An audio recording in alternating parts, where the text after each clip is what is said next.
ঠিক আসসালামু আছে। আলাইকুম। সালাম। আশা করি সকল বেসরকারি শিক্ষা কলেজের অধ্যক্ষ মহোদয়, শিক্ষক মহোদয়, প্রশিক্ষণার্থী ভাই ও বোনেরা, আসসালামু আলাইকুম। সবাই ভালো, আশা করি সবাই ভালো আছেন। আমার শুভেচ্ছা রইল এবং সবাইকে একগুচ্ছ ফুলের শুভেচ্ছা। আমি ডক্টর মোহাম্মদ কামরুজ্জামান, যশোর শিক্ষক প্রশিক্ষণ কলেজ থেকে আপনাদের সবাইকে আরো একগুচ্ছ ফুলের শুভেচ্ছা জানাচ্ছি। আজকে দ্বিতীয় সেমিস্টারের প্রথম ক্লাস আমার।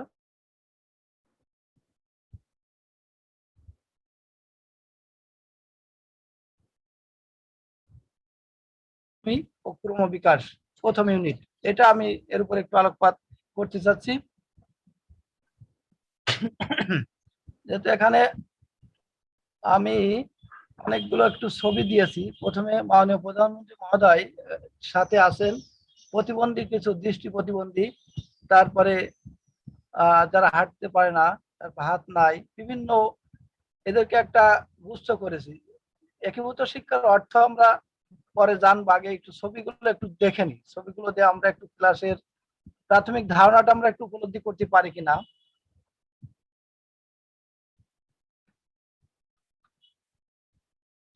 আরো একটু দেখি, এখানে যাযাবর শ্রেণী আছে, জেলের শ্রেণী আছে, কিছু পথ শিশু আছে, কিছু শ্রমজীবী শিশু শ্রমজীবী আছে, এতিম আছে। বিভিন্ন প্রক্রিয়া আমরা এই ছবিগুলো একটু লক্ষ্য করছি। এর আলোকে আমরা বুঝতে পারছি যে যে যেখানেই থাকুক না কেন, তাদেরকে আমরা সকলেই এক শিক্ষার আওতায় যাতে আনতে পারি, এটাই মূলত একীভূত শিক্ষা। আমরা দেখলাম যে এখানে ধনী গরিব কোনো নাই, সকলেই যাতে একটা শিক্ষার ভিতর আসতে পারে।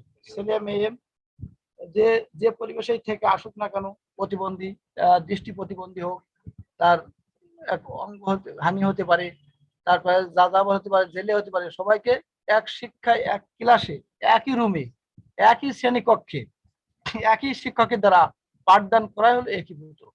ধনী দরিদ্র, তারপরে জেলে কামার তাঁতি শ্রমিক, হিজড়া তৃতীয় লিঙ্গ, একই বয়সের শিশুদের একই ক্লাসরুমে একই শিক্ষক দ্বারা তারা আনন্দের শিক্ষা লাভ করতে পারে, এটা হলো একীভূত শিক্ষা।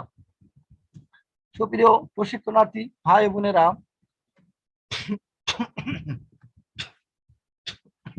একটা স্লাইডে সকল কিছু মানে আসলে অন্তর্ভুক্ত করা করতে গেলে 300-400 স্লাইড লাগবে, কিন্তু আমি স্লাইডের সাথে সাথে কিছু নিজের শিক্ষক হিসেবে যেটা বলার দরকার সেটাও বলবো। অনেক সময় স্লাইডে সবকিছু থাকবেও না।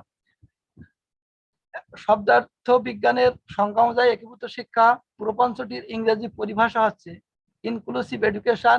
ইনক্লুসিভ শব্দটি বিশেষণ পদ, যা এডুকেশন বিশেষ্য পদের পূর্বে ব্যবহৃত হয়েছে। ইনক্লুড একটি ক্রিয়াপদ যার অর্থ অন্তর্ভুক্ত করা, আর এর বিশেষ্য পদ ইনক্লুশন, যার অর্থ একত্রীকরণ বা অন্তর্ভুক্তকরণ। আমি বিভিন্ন ছবিগুলো দেখিয়েছিলাম, সেখান থেকে সবগুলোকে একত্রীভূত বা অন্তর্ভুক্তকরণ হলো একীভূত শিক্ষা। যে ছবিগুলো আমি দেখিয়েছিলাম সেখান থেকে। একীভূত শিক্ষা হলো এমন একটি কৌশল প্রক্রিয়া যা ভিন্ন ভিন্ন বৈশিষ্ট্য সম্পন্ন সকল শিক্ষার্থীর জন্য ভিন্ন ভিন্ন চাহিদার স্বীকৃতি দেয়। এ শিক্ষা কার্যক্রমে জাতি, ধর্ম, বর্ণ, ধনী দরিদ্র, ছেলে মেয়ে, প্রতিবন্ধী, অপ্রতিবন্ধী সহ প্রান্তিক শিশু ও সাধারণ শিশু একসাথে একই শিক্ষকের অধীনে একই পরিবেশে অধ্যয়ন করে। ফলে শিক্ষার্থীরা পারস্পরিক সম্পর্কে জ্ঞান ও শ্রদ্ধাবোধ অর্জন করতে পারে, যা একটি বৈষম্যহীন ও একীভূত সমাজ বিনির্মাণের সহায়ক ভূমিকা পালন করে।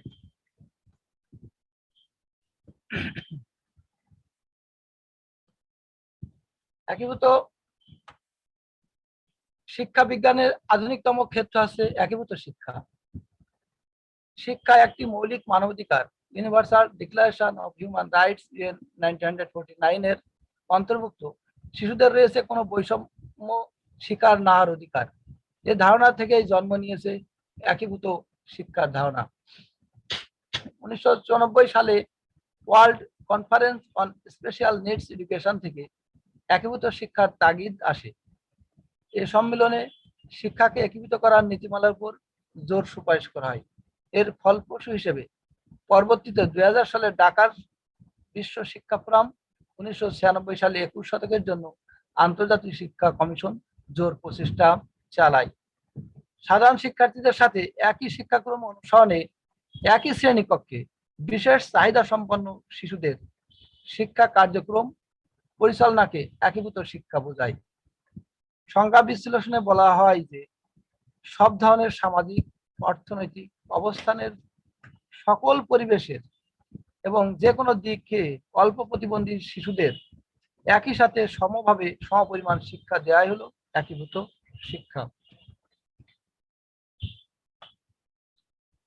আমরা বিভিন্ন স্কুল থেকে বিভিন্নভাবে পর্যবেক্ষণ করে দেখতে পাই আমাদের দেশে উচ্চবিত্তের সন্তানেরা এক ধরনের স্কুলে, মধ্যবিত্তের সন্তানেরা সাধারণ স্কুলে এবং গরিব ঘরের সন্তানেরা অনেকে মাদ্রাসায় পড়াশোনা করে কিংবা লেখাপড়া করে না। যারা দরিদ্রতার কারণে লেখাপড়া করতে পারে না তাদেরকে স্কুলে নিয়ে আসা অনেক কষ্টসাধ্য, আর এদেরকে হার্ড টু রিচ চিলড্রেন বলে। যারা হার্ড টু রিচ চিলড্রেন, আদিবাসী আর যারা অল্প মাত্রার প্রতিবন্ধী অর্থাৎ সমাজে অবহেলিত এবং অধিকার বঞ্চিত, তারা যদি সমাজে সুবিধাপ্রাপ্ত শিশু ও উচ্চবিত্ত পরিবারের সন্তানের সাথে ধর্ম, বর্ণ নির্বিশেষে একই শিক্ষা প্রতিষ্ঠানে এবং একই শিক্ষা পদ্ধতিতে শিক্ষা কার্যক্রম পরিচালিত করে, তবে তাকে একীভূত শিক্ষা বলে।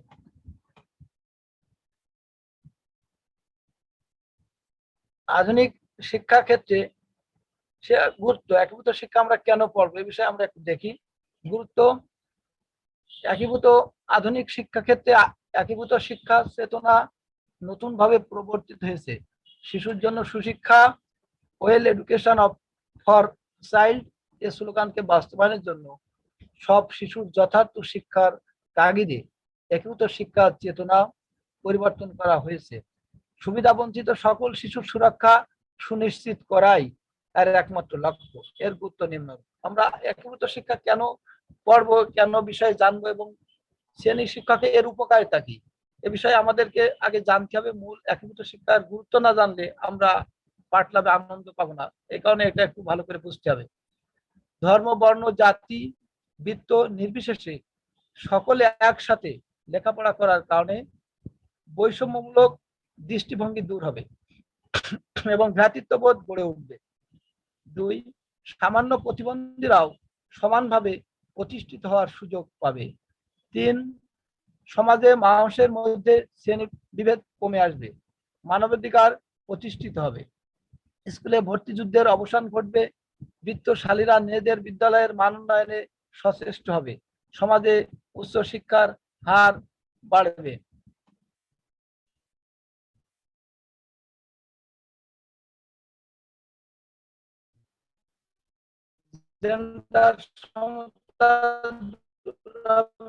সকল শিক্ষার্থীর মাঝে তৈরি হবে, দেশে আর্থসামাজিক শিক্ষা ব্যবস্থার উন্নতি ঘটবে, সৃষ্টি হবে, শিক্ষার্থীদের মাঝে গণতন্ত্র জাগ্রত হবে। 14, সকল শিক্ষার্থীর মাঝে নিজ নিজ জ্ঞান, অনুধাবন ও বুদ্ধিমত্তার বিকাশ ঘটবে। 15, এই শিক্ষা দ্বারা মৌলিক অধিকার প্রতিষ্ঠিত হবে। 16, আদিবাসী শিক্ষার্থীরা শিক্ষার সুযোগ পাবে, সকল ছেলে মেয়ে শিক্ষার সমান সুযোগ অধিকার পাবে।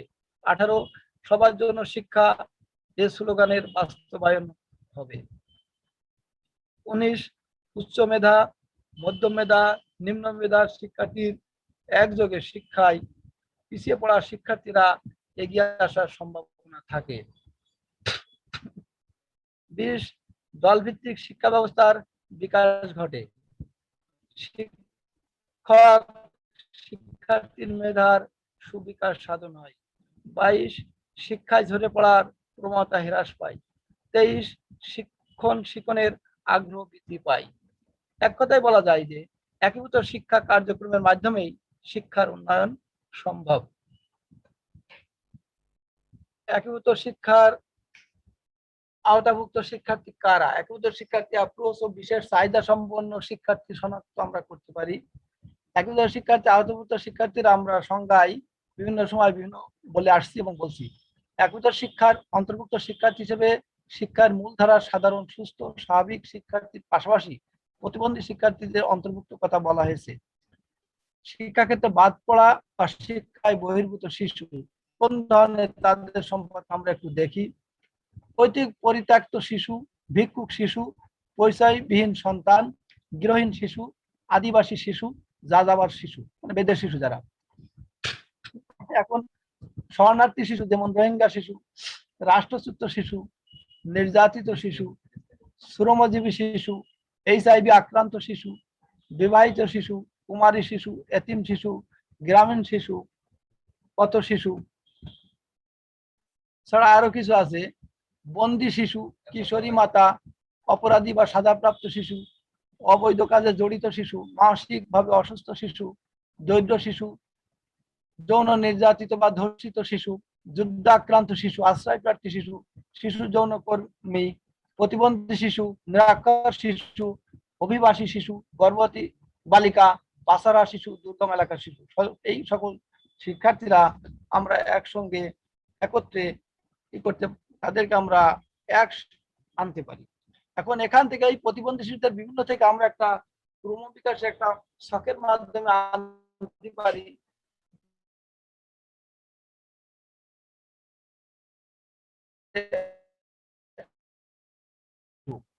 আমরা একটা গুছিয়ে এনেছি, প্রতিবন্ধী যত প্রতিবন্ধী আছে তাদেরকে একটা গুছিয়ে এনেছি। শ্রমজীবী শিশু যারা শ্রমজীবী আছে তাদেরকে একটা গুছিয়ে এনেছি। বিদ্যালয় ত্যাগী ও ঝরে পড়া শিশু, কন্যা শিশু তাদেরকে একটা নিয়ে আসছি। তৃতীয় লিঙ্গের শিশু যেমন হিজড়া তাদেরকে একটা নিয়ে আসছি।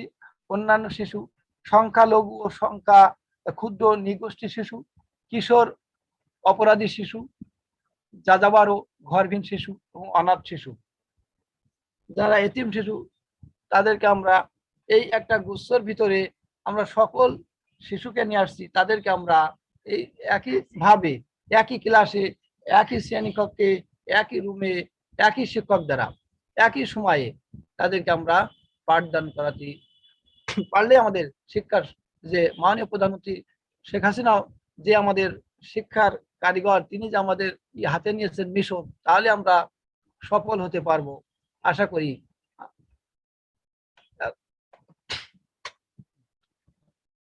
ইংরেজি অ্যাপ্রোচ শব্দের সমার্থক শব্দ। অ্যাপ্রোচ থেকে আমরা মেথোডোলজি, পলিসি বা অ্যাটিটিউড, যার বাংলা প্রতিশব্দ যথাক্রমে পদ্ধতি বা কৌশল, নীতিমালা, মনোভাব ইত্যাদি বাস্তবায়নের কৌশল নীতিমালাকে নির্দেশ করে। একীভূত শিক্ষায় 5টি মডেল বা অ্যাপ্রোচ সম্পর্কে আমরা নিচেই এ সম্পর্কে একটু আলোচনা করছি। 5টা পদ্ধতি: মেডিকেল বা চিকিৎসা ভিত্তিক অ্যাপ্রোচ, দয়া বা করুণা ভিত্তিক অ্যাপ্রোচ, কল্যাণ ভিত্তিক অ্যাপ্রোচ, মূলধারা আইন ভিত্তিক অ্যাপ্রোচ, অধিকার ভিত্তিক অ্যাপ্রোচ। এখন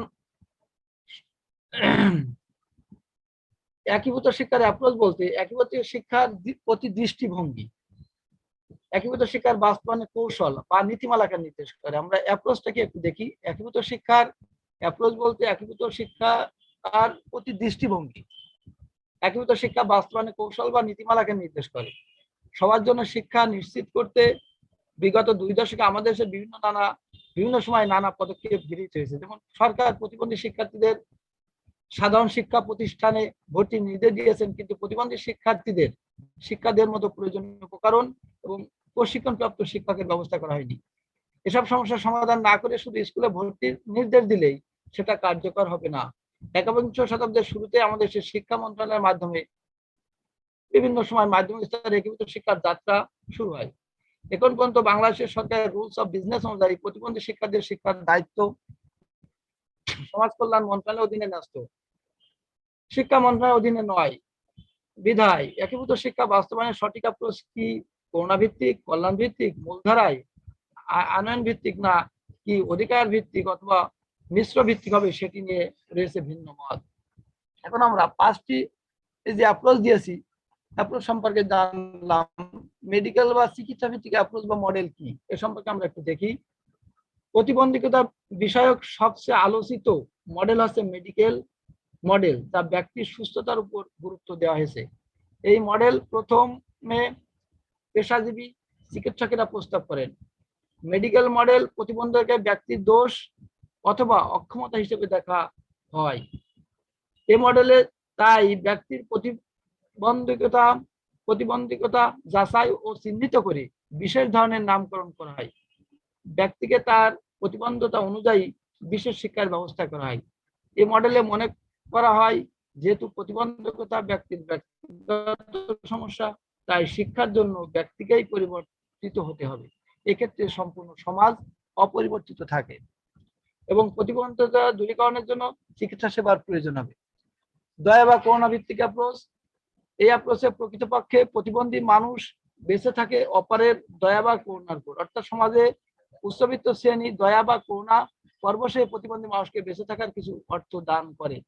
এই অ্যাপ্রোচে প্রতিবন্ধী মানুষকে অক্ষম বা পাপের সকল ফসল হিসাবে বিবেচনা করা হয়, পাপের ফসল হিসাবে। প্রকৃতপক্ষে মানুষ হিসেবে তাকে স্বীকৃতি দেয় না। মধ্যযুগ হতে বিংশ শতাব্দীর মাঝের সময়ে পর্যন্ত প্রতিবন্ধী সকল মানুষই উন্নয়নের দৃষ্টিভঙ্গিতে পরিচালিত হয়ে আসছে। এটা অবশ্য ঊনবিংশ শতাব্দীতে বেশ কয়েকটি দেশে গির্জা, রাজা, ভূমি সামন্ত বা উচ্চবিত্ত শ্রেণী নিজ পরিবারের প্রতিবন্ধী সন্তানের প্রতি দয়াবর্ষ শিক্ষাদানের প্রচেষ্টা গ্রহণ করে। কল্যাণ ভিত্তিক অ্যাপ্রোচ। বিংশ শতাব্দীর 30 দশক পর্যন্ত সমাজের দীর্ঘকালের বঞ্চিত ও বৈষম্যের শিকার মানুষের বিশেষ কোনো মৌলিক চাহিদা পূরণ উদ্যোগ গ্রহণের রাষ্ট্রীয় প্রচেষ্টা দেখা যায় না। যদিও দ্বিতীয় বিশ্বযুদ্ধের প্রেক্ষাপটে বিভিন্ন রাষ্ট্র উন্নয়ন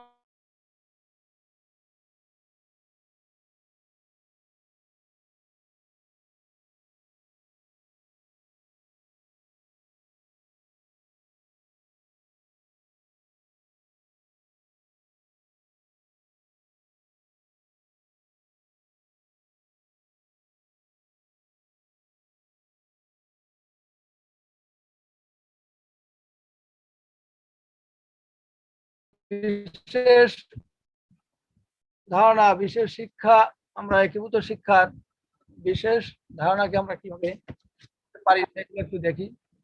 বিশেষ শিক্ষা, সাধারণ শিক্ষা, সমন্বিত শিক্ষা, একীভূত শিক্ষা এ সম্পর্কে আমরা একটু দেখি। বিশেষ শিক্ষা ব্যবস্থা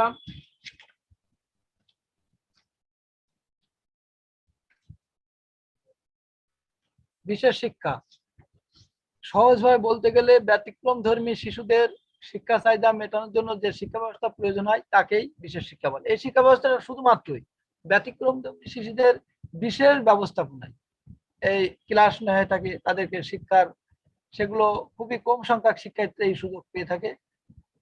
বিশেষ শিক্ষা ব্যবস্থা মানে ব্যতিক্রম ধর্মী তাদের সামর্থ্য আছে এবং তাদেরকে এই শিক্ষাটা তারা এই শিক্ষা নিতে পারে। সাধারণ শিক্ষা, সাধারণ শিক্ষা বলতে স্বাভাবিক শিক্ষার্থীর জন্য প্রতিষ্ঠিত এবং প্রচলিত মূলধারার শিক্ষা ব্যবস্থা। আমরা যে প্রাইমারি, মাধ্যমিক, নিম্ন উচ্চ মাধ্যমিক, নিম্ন মাধ্যমিক, উচ্চ মাধ্যমিক, এটা সাধারণ শিক্ষা। সমন্বিত শিক্ষা অর্থ মূল ধারার বিদ্যালয়ে প্রতিবন্ধীদের ধর্ম অনুযায়ী প্রতিবন্ধী শিক্ষার্থী উপযোগী ব্যবস্থাধীন শিক্ষা ব্যবস্থা। এটা কেমন যে আমরা যে সাধারণ শিক্ষা, এই শিক্ষা ব্যবস্থায় প্রতিবন্ধী যারা নিতে চায় শিক্ষা, বিভিন্ন আমরা যে শ্রেণী ভাগ করেছি তারা ক্লাসে আসে, কিন্তু তাদেরকে আলাদাভাবে ক্লাস নেওয়া হয়, তাদের আলাদা শিক্ষক দিয়ে। মানে একই স্কুলে আসলেও তাদেরকে প্রতিবন্ধ ধরন অনুযায়ী তাদেরকে ভিন্ন ক্লাস নেওয়া হয়। সাধারণ শিক্ষার ক্লাসে আসলেও তাদেরকে আলাদা রুমে আলাদা শিক্ষক দিয়ে আলাদা বিশেষ ভাবে তাদের ক্লাস নেয়। এটা হলো সমন্বিত শিক্ষা। আর আমরা যে আজকের বিষয়ের মূল টপিকটা একীভূত শিক্ষা। একীভূত শিক্ষা আমরা এর আগে সংজ্ঞা জানলাম। একীভূত শিক্ষা হলো এমন একটি কৌশল প্রক্রিয়া যা ভিন্ন ভিন্ন বৈশিষ্ট্য সম্পন্ন সকল শিক্ষার্থীর জন্য ভিন্ন ভিন্ন চাহিদার স্বীকৃতি দেয়। এই শিক্ষা কার্যক্রমে জাতি, ধর্ম, বর্ণ, ধনী, দরিদ্র, ছেলে, মেয়ে, প্রতিবন্ধী, অপ্রতিবন্ধী সহ প্রান্তিক শিশু ও সাধারণ শিশু একসাথে একই শিক্ষকের অধীনে একই পরিবেশে অধ্যয়ন করে। ফলে শিক্ষার্থীরা পরস্পর সম্পর্কে জ্ঞান ও শ্রদ্ধাবোধ অর্জন করতে পারে, যা একটি বৈষম্যহীন একীভূত সমাজ বিনির্মাণের সহায়ক হিসেবে পালন করে।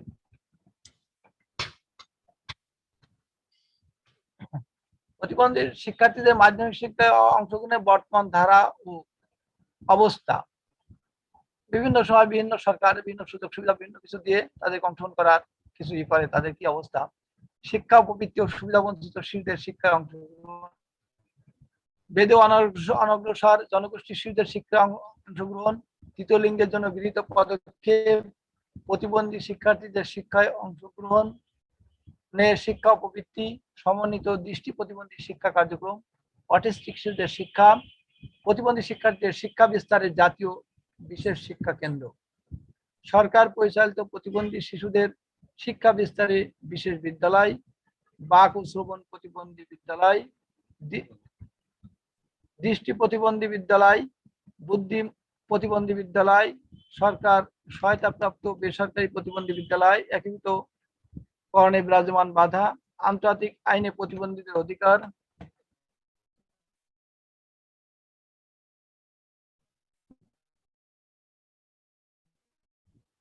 জাতীয় আন্তর্জাতিক ক্ষেত্রে একীভূত শিক্ষার বর্তমান অবস্থা। বিভিন্ন সময় সরকার 15, 17, 19, 20, 21, 27, 28, 29, 31, 32 ও 36 নম্বর অনুচ্ছেদে কোন ধরনের বৈষম্য ছাড়াই সব নাগরিকের অধিকার এবং মর্যাদার সুরক্ষার কথা বলা যায়। 2, দেশীয় আইনের সুরক্ষা। বর্তমান সরকার 2013 সালে প্রতিবন্ধী ব্যক্তিদের অধিকার নিশ্চিত করার জন্য প্রতিবন্ধী ব্যক্তির অধিকার ও সুরক্ষা আইন 2013 প্রণয়ন করে। প্রতিবন্ধী ব্যক্তির জন্য বিরাজমান অধিকার। প্রতিবন্ধী ব্যক্তির অধিকার ও সুরক্ষা আইন 2013 আলোকে প্রতিবন্ধী ব্যক্তি কোন ধরনের প্রত্যক্ষ পরোক্ষ বৈষম্য ছাড়াই সর্বজনীন মানবাধিকার সহ বিশেষ কিছু অধিকার পাবে, যেমন জন্ম লাভ ও পূর্ণ মাত্রায় বেঁচে থাকার অধিকার, সব ক্ষেত্রে সমান আইনি স্বীকৃতি ও কর্তৃত্ব। বাস্তবতা, প্রতিবন্ধী ব্যক্তিদের অধিকার সংরক্ষণ ও সমান সুযোগ সুবিধার নিশ্চিতের কথা আইনে ব্যক্ত রয়েছে, কিন্তু বাস্তবে সে আইনের প্রতিফলন আশানুরূপ এখনো হয়নি। আন্তর্জাতিক ক্ষেত্রে একীভূত শিক্ষার বর্তমান অবস্থা। আমরা একটু দেশ সম্পর্কে জানলাম, আন্তর্জাতিক ক্ষেত্রে কি অবস্থা। বিশ্ব উন্নত দেশগুলোর মধ্যে আমেরিকার প্রথম পরীক্ষামূলকভাবে সমন্বিত শিক্ষা কার্যক্রমের যাত্রা শুরু হয়। 50-এর দশকে নরওয়ে, ডেনমার্ক, সুইডেন সহ বেশ কয়েকটি দেশে পরীক্ষামূলকভাবে সমন্বিত শিক্ষা কার্যক্রম বাস্তবায়িত হয়। বিশ্বজনীন মানবাধিকার সনদ বাস্তবায়নের প্রেক্ষাপটে প্রতিবন্ধী নাগরিককে মূলধারায় অংশগ্রহণের জন্য সমাজের সমন্বিতকরণ ধারণার আন্দোলনের সূত্রপাত হয়। 60-এর দশকে অন্যান্য দেশের মতো ভারতে প্রতিবন্ধী শিশুদের জন্য সমন্বিত কার্যক্রমে পরীক্ষামূলক প্রকল্প বাস্তবায়ন হতে দেখা যায়।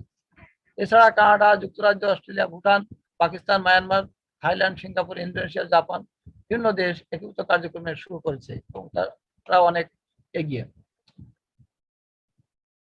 একীভূত শিক্ষা বাস্তবায়নে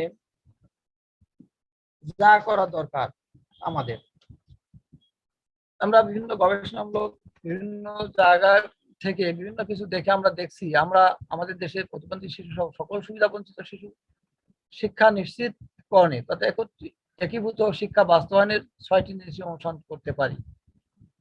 শূন্য প্রত্যাখ্যান, জিরো রিজেক্ট। এটা কেমন? কোন প্রতিবন্ধী এ সম্পর্কে একটু আমরা দেখি যে শূন্য প্রত্যাখ্যানটা কি। কোন প্রতিবন্ধী শিক্ষার্থীকে কোন বিদ্যালয়ে কোন রকম যুক্তি বা কারণ দেখিয়ে দায়িত্ব এড়িয়ে যেতে পারবে না। অর্থাৎ ভর্তির ক্ষেত্রে কোন বিদ্যালয় প্রতিবন্ধী বা অন্যান্য সুবিধা বঞ্চিত শিশুদের বাদ দিতে পারবে না। প্রতিবন্ধী শিশুদের জন্য একীভূত শিক্ষা বাস্তবায়নে তাদের বাসস্থানের কাছাকাছি পছন্দ অনুযায়ী শিক্ষা প্রতিষ্ঠানে ভর্তি নিশ্চিত করতে হবে। যে প্রতিবন্ধী বাসস্থান কাছে তাদেরকে এবং তাদের ভর্তির ক্ষেত্রে একটা অগ্রাধিকারমূলক সুযোগ দিতে হবে। বৈষম্যহীন মূল্যায়ন ব্যবস্থা। 2 ধরনের মূল্যায়নে বৈষম্যহীন ব্যবস্থা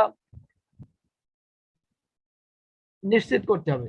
প্রথম পর্যায়ে শিশু বিদ্যালয়ে ভর্তি হবার পূর্বে তার প্রতিবন্ধিতার অবস্থা অনুযায়ী বিকাশগত অন্যান্য বিষয়ে সার্বিক মূল্যায়ন থাকতে হবে। এজন্য অবশ্য বহুমুখী পেশাজীবী বিশেষজ্ঞ ব্যক্তিদের প্রয়োজন হবে, যেমন বিশেষ শিক্ষায় অভিজ্ঞ ব্যক্তি, শিশু চিকিৎসক, শিশু মনোবিজ্ঞানী, physiotherapist, occupational therapist, speech therapist, পুষ্টি বিশেষজ্ঞ, সমাজসেবক প্রয়োজন হবে। প্রতিবন্ধী শিশুদের মূল্যায়নে বিভিন্ন ধরনের টেস্ট ব্যবহার করে বস্তুনিষ্ঠভাবে শিশুকে মূল্যায়ন করতে হবে। প্রতি 3 বছর পর পর শিশুর এ ধরনের সার্বিক মূল্যায়নের ব্যবস্থা থাকা প্রয়োজন। অপরদিকে বিদ্যালয়ে ভর্তি হবার পর রয়েছে বিভিন্ন পরীক্ষা, যেমন শ্রেণী পরীক্ষা, সাময়িক পরীক্ষা, বার্ষিক পরীক্ষা, পাবলিক পরীক্ষা ইত্যাদি। অনেক সময় দেখা যায় মূল্যায়ন ব্যবস্থা ত্রুটির কারণে অনেক প্রতিবন্ধী শিশু কাঙ্ক্ষিত ফল লাভে ব্যর্থ হয়। এতে করে তাদের মাঝে হতাশার জন্ম লাভ করে। সুতরাং শিশুর জন্য সব ধরনের মূল্যায়ন ব্যবস্থাকেই বৈষম্যহীন করতে হবে এবং শিশুর প্রয়োজন ও বিশেষ চাহিদার সাথে সমন্বয় সাধন করতে হবে। বার্ষিক পরীক্ষার প্রশ্ন করা খাতা দেখার ক্ষেত্রে বিশেষ চাহিদা সম্পন্ন শিশুদের বিষয়টি পরীক্ষাকে মাথায় রাখতে হবে। 3, ব্যক্তিকেন্দ্রিক শিক্ষা পদ্ধতি। ব্যক্তিকেন্দ্রিক শিক্ষা পদ্ধতি বা কর্মসূচি বা পরিকল্পনা আমরা বলতে পারি ইন্ডিভিজুয়াল এডুকেশনাল প্রোগ্রাম, বা এটাকে আইইপিইউ আমরা বলতে পারি। বর্তমানে সকল উন্নত এমনকি অনেক উন্নয়নশীল দেশেও একীভূত শিক্ষা বাস্তবায়নে লিখিতভাবে প্রতিটি প্রতিবন্ধী শিক্ষার্থীর জন্য প্রতিটি শিক্ষাবর্ষ শুরুর পূর্বেই যে স্বতন্ত্র শিক্ষা কর্মসূচি বা পরিকল্পনা রচনা করা হয় তাকে আইপি বলে। একটি নির্দিষ্ট শিশুর বিশেষ চাহিদা মাথায় রেখে এই ব্যক্তিগত শিক্ষার লক্ষ্য নির্ধারণ করা হয়ে থাকে। আমরা শিশুটির কিছু উন্নতির জন্য যাচাইয়ের জন্য মূল্যায়ন করতে পারি, যেমন অন্যান্য দেশ করে। 4 নম্বর, ন্যূনতম নিয়ন্ত্রিত পরিবেশ। Best restrictive environment. একীভূত শিক্ষা সফল করতে হলে শিশুকে যতটা সম্ভব স্বল্প নিয়ন্ত্রিত পরিবেশ শিক্ষা গ্রহণের সুযোগ দিতে হবে। প্রতিবন্ধী শিশুদের জন্য বিদ্যালয়ে বিদ্যমান বাধাসমূহ দূর করতে হবে। তাদের জন্য শিক্ষায় নমনীয়তার নীতি অনুসরণ করতে হবে। কোনো কোনো ক্ষেত্রে কৃত্রিমভাবে সুনিয়ন্ত্রিত পরিবেশে শিশুর সমস্যাকে আরো জটিল করে তোলে। তাই একীভূত শিক্ষায় শিশুর জন্য যতখানি সম্ভব স্বাভাবিক পরিবেশ তৈরি করতে হবে। শিশু যাতে নির্বিঘ্নে নিরাপত্তায় ক্লাস করতে পারে, পরিবেশ ক্লাসে আসতে পারে, এর জন্য ন্যূনতম নিয়ন্ত্রিত পরিবেশ আমাদেরকে নিয়ন্ত্রণ করতে হবে। যথাযথ প্রক্রিয়া, ডিউ প্রসেস। এটা কোন ধরনের? একীভূত শিক্ষায় বিশেষ চাহিদা সম্পন্ন শিশুর যখন চাহিদা পূরণে উপযুক্ত পদ্ধতি ও ব্যবস্থা গ্রহণ করতে হবে। ব্যক্তিকেন্দ্রিক শিক্ষা পদ্ধতি প্রণয়নে পরিকল্পনার সময় শিশুর পিতামাতার অন্তর্ভুক্ত করা ও যাতে তারা তাদের মতামত দিতে পারেন এবং শিশুর শিক্ষায় অবদান রাখতে পারে। শিশুর জন্য প্রস্তুত সকল পরিকল্পনা, গৃহীত সকল পদ্ধতি, ব্যবহৃত সকল উপকরণের শিশুর প্রয়োজন অনুসারে অর্থাৎ শিশুর প্রয়োজনে সবচেয়ে গুরুত্ব দিতে হবে। 6, মাতা পিতার অংশগ্রহণ। একীভূত শিক্ষার সফল বাস্তবায়নের বিদ্যালয়ের মাতা পিতার অংশগ্রহণ অত্যন্ত জরুরি। শিশুর শিক্ষা বিষয়ক বিভিন্ন সিদ্ধান্ত গ্রহণে পিতা মাতার মতামতকে গুরুত্ব দিতে হবে। শ্রেণী শিক্ষক এজন্য নিয়মিত মাতা পিতার সাথে যোগাযোগ রক্ষা করবেন এবং এ সময় শিশু উন্নতির সমস্যা সম্পর্কে অবহিত করবেন। বর্তমান বাস্তবতা হচ্ছে সারা বিশ্বে 52% শিশু বিশেষ চাহিদা সম্পন্ন শিশুকে শিক্ষা প্রতিষ্ঠানে অভিগম্যতা নিশ্চিত করা গেছে। সারা বিশ্বে আমরা দেখছি বিভিন্ন গবেষণা, বিভিন্ন রিপোর্টে, বিভিন্ন তথ্যের আলোকে 52% চাহিদা সম্পন্ন শিশুকে প্রতিষ্ঠানে নিশ্চিত করা গেছে, যা বাংলাদেশে কোনোভাবেই ওই 25% অধিক নয়। বিশ্ব যেখানে 52%, আমাদের সেখানে 25% অধিক নয়। সকলে যৌথ প্রয়াসই পারে একীভূত শিক্ষাকে সফল করতে। তাই একীভূত শিক্ষাকে সামাজিক আন্দোলনের নাম। সুপ্রিয় শিক্ষার্থীরা, আপনারা একটু হ্যান্ড রাইজ করতে পারেন। আমরা যে ক্লাসটা নিলাম, আপনারা সুবিধা অসুবিধা যেটা কোনো প্রশ্ন থাকলে এগুলো আপনারা করতে পারেন।